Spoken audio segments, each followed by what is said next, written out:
वामन वृक्ष म्हणजेच बोन्साय तसे मूळचे भारतीयच शास्त्र आहे, पण गेल्या कैक वर्षांपासून चायना जापाननी या बोन्सायचा भार आपल्या डोक्यावर मात्र घेतलेला दिसतो की किती अजब आहे ना. भल्या मोठ्या वृक्षांना एका छोट्या कुंडीमध्ये आहे तसे वाढवायचे आणि वर फळे फुले आयुर्मान मोठ्या वृक्षांसारखेच, त्यात दिसायला पण अतिउत्तम.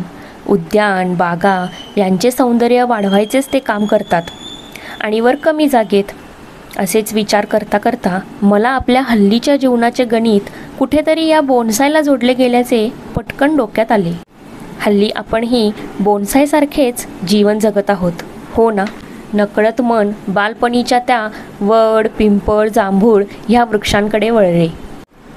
कासऱ्याचा झोपाळा आणि त्यावर झुलणारे आपण. ते सुख हे बोन्साय देऊ शकेल का? की काळाच्या ओघात आपले विचारही बोन्सायसारखे ॲडजस्टेबल झालेले आहेत?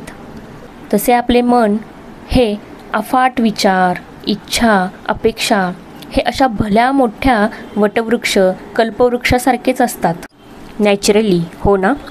पण हल्ली मोठमोठ्या शहरात कामानिमित्त आपण बाहेर पडतो. आपले ते साधे पण मोठे गाव, कौलारू पण भल्या मोठ्या खोल्या, भले मोठे अंगण असलेले टुमदार घर सोडून शहरातील छोट्या फ्लॅट्समध्ये जीवनाची आणि संसाराची सुरुवात करायला आपण मग तेव्हा मोठ्या असणाऱ्या इच्छा अपेक्षा कुठेतरी बोन्सायसारखे त्या फ्लॅटमध्ये ॲडजस्टेबल आपण करून टाकतो.